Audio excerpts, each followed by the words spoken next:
Hello বন্ধুরা, আমি মাম্পি। আমার নতুন একটি রান্নার ভিডিওতে তোমাদের সবাইকে জানাই স্বাগত। আজ আবার একটা নতুন রান্নার রেসিপি নিয়ে তোমাদের কাছে চলে এলাম। আজ বেগুনের একটা রেসিপি তোমাদের সাথে শেয়ার করব। আজ করে দেখাবো ঝাল ঝাল বেগুন সর্ষে। বেগুন অনেকেই অপছন্দ করে, খেতে এটা অনেকেই পছন্দ করে না, কিন্তু একবার যদি বেগুন এইভাবে সর্ষে করে খেয়ে দেখো গরম ভাতের সাথে, খেতে কিন্তু সত্যি খুব ভালো লাগে। এই বেগুন সর্ষে করা কিন্তু খুবই সহজ আর খুবই অল্প উপকরণ দিয়ে করা হয়, একবারে ঘরোয়া উপকরণ দিয়ে।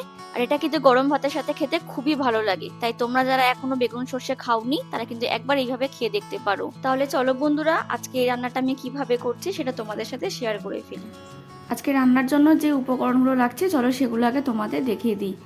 দেখো, এখানে আমি বেগুন কেটে রেখেছি, একটা বড় বেগুনকে আমি কেটে রেখেছি। আর দেখো, বেগুনগুলোকে কিন্তু আমি একটু বড় বড় পিস করেই কেটেছি। এখানে আছে 4-5টা কাঁচা লঙ্কা, এদিকে আছে নুন, হলুদ গুঁড়ো, সর্ষে আর কালো জিরে। আর আজকে এই রান্না করতে আমাদের সর্ষের তেল লাগবে। তাহলে এই হচ্ছে আজকে রান্নার উপকরণ। রান্নাটা শুরু করার আগে প্রথমে আমাদের এখানে সর্ষেটাকে পেস্ট করে নিতে হবে, যার জন্য আমি একটা মিক্সিং জার নিয়ে নিয়েছি। আর তারপর আমি এখানে 3 চামচের মতো সর্ষে দিয়ে দিলাম। তারপর দিয়ে দিলাম 2টো কাঁচা লঙ্কা, তবে তোমরা কিন্তু এখানে কাঁচা লঙ্কাটা নিজেদের ঝালের প্রয়োজন অনুযায়ী ব্যবহার করো। তারপর এর মধ্যে দিলাম সামান্য একটুখানি নুন। সর্ষে বাটার সময় যদি একটু নুন দিয়ে দাও তাহলে কিন্তু সর্ষেটা তেতো হয় না। তারপর এর মধ্যে সামান্য পরিমাণে একটু জল দিয়ে এটার একটা মিহি পেস্ট তৈরি করে নেব। এরপর গ্যাসের মধ্যে একটা কড়াই বসিয়ে দেবো। কড়াইটাকে খুব ভালো করে গরম করে নিয়ে এর মধ্যে দিয়ে দেবো সর্ষের তেল। তারপর তেলটাকেও একটু ভালো করে গরম করে নেব। তেলটা একটু ভালো করে গরম হয়ে গেলে এখানে দিয়ে দেবো 1/2 চামচের মতো কালো জিরে।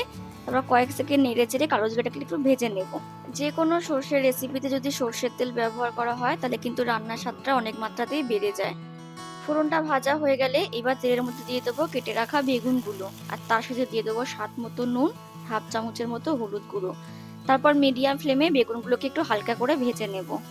বেগুন ভাজতে কিন্তু খুব একটা বেশি সময় লাগবে না, 2-3 মিনিট একটু নাড়ানাড়ি করলে দেবে বেগুনগুলো নরম হয়ে গেছে, বেশ ভাজা ভাজাও হয়ে গেছে। বেশি কড়কড়ে করে ভাজবে না, তাহলে কিন্তু খেতে ভালো লাগবে না, একটু নরম হয়ে গেলেই হবে। কয়েক সেকেন্ড অন্তর অন্তর একটু নেড়ে চেড়ে দিতে হবে, তা না হলে কিন্তু তলার বেগুনগুলো পুড়ে যাবে। আর বেগুন ভাজার সময় কিন্তু গ্যাসের ফ্লেমটাকে মিডিয়াম করেই ভেজো। যদি হাই ফ্লেম করে দাও তাহলে কিন্তু বেগুন প্রচুর পরিমাণে তেল টেনে নেয়, তেলটা শুকিয়ে যাবে, অথচ বেগুনগুলো ভাজা হবে না। তাই মিডিয়াম ফ্লেমে বেগুনগুলোকে একটু ভেজে নিতে হবে। এবার দেখো, বেগুনগুলো কিন্তু ভালো মতো ভাজা হয়ে গেছে, আমি এর থেকে বেশি আর ভাজবো না। গায়ে একটা লালচে রং ধরলেই ভাবি বেগুনগুলো ভাজা হয়ে গেছে। এবার এর মধ্যে দিয়ে দেবো আগে থেকে বেটে রাখা সর্ষে।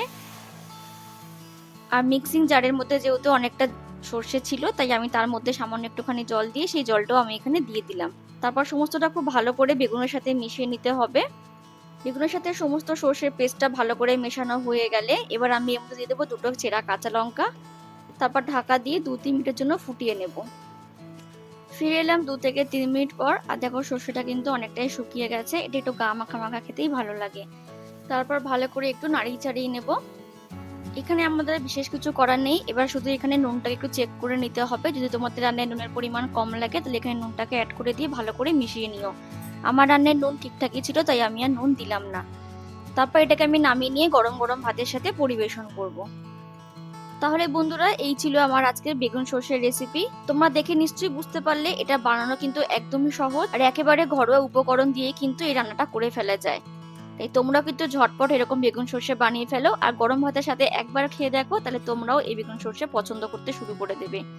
তাহলে বন্ধুরা, আমার আজকে এই রান্নার ভিডিও তোমাদের কেমন লাগলো প্লিজ কমেন্ট করে জানিও। ভালো লাগলে একটা লাইক করে দিও, আর আমার চ্যানেলটাকে সাবস্ক্রাইব করে দিয়ে আমার পাশে থেকো। দেখা হবে পরের অন্য কোনো একটা রান্নার ভিডিওতে। ততক্ষণের জন্য ভালো থেকো, সুস্থ থেকো এবং অবশ্যই সাবধানে থেকো। টাটা।